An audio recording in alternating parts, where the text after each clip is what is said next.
Hello વિદ્યાર્થી મિત્રો, તમારે એસએસસી જીડીમાં તમારે ફિઝિકલમાં જવાનું હોય ત્યારે તમારે કયા ડોક્યુમેન્ટ લઈ જવાના છે અને ખાસ કરીને તમારે હાઇટ અને વેટનું તમારું સર્ટિફિકેટ છે તે કયા લોકો તમારા જનરલ એરિયા, બોર્ડર એરિયા, તે કઈ સાઈડના એરિયા લોકોને લઈ જવાનું રહેશે અને તમારા ડોક્યુમેન્ટમાં કઈ રીતે તમારે ખાસ કરીને પ્રૂફ લઈ જવાનું રહેશે તે બધી માહિતી આ વિડીયોમાં મળી રહેશે. ખાસ કરીને વિડીયો પૂરો જોયો. વિડીયો પસંદ આવે તો વિડીયો લાઈક કરજો અને તમારા મિત્રોને શેર કરજો. એસએસસી જીડીમાં તમારે ફિઝિકલમાં છે તમારે ખાસ કરીને છે તમારે ફિઝિકલનું એડમિટ કાર્ડ છે તો તમારે ફિઝિકલ છે તેના 5 દિવસ અરાઉન્ડ તમારે નીકળી જશે.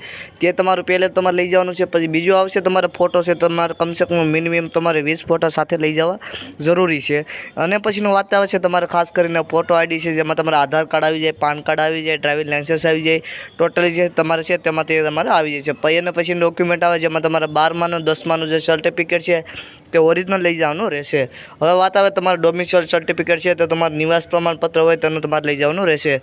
હવે વાત આવે અને પછીની તમારે સ્ટેટ તમારું સર્ટિફિકેટ છે તમારે જેમાં તમારે ખાસ કરીને હાઇટ અને ચેસ્ટની સર્ટિફિકેટ હોય તેમાં અમુક એરિયામાં છૂટછાટ હોય છે, જેમ કે ખાસ કરીને લદ્દાખ એરિયા છે, બોર્ડર એરિયા છે તેમાં ખાસ કરીને છૂટછાટ હોય છે એજમાં અને ખાસ કરીને હાઇટમાં, તો તેને એ લોકોને લઈ જવાનું રહેશે અને એસટી લોકો પણ તે કઢવી શકે છે. અને ખાસ કરીને ઇમ્પોર્ટન્ટ જેમાં તમારે છે ખાસ કરીને ડોક્યુમેન્ટ જેમાં તમે એડમિટ કાર્ડ, ફોટો અને ફોટો આઈડી, તમારા આધાર કાર્ડ અને પાન કાર્ડ તે લગતા છે અને પછી આ 2 ડોક્યુમેન્ટ છે તમારે સાથે લઈ જવા ઇમ્પોર્ટન્ટ તમારે છે. ખાસ કરીને તમારે ફિઝિકલમાં છે તમારે આ ડોક્યુમેન્ટ લઈ જવાના રહેશે. આનાથી વધારે તમારે ડોક્યુમેન્ટ લઈ જવા નથી.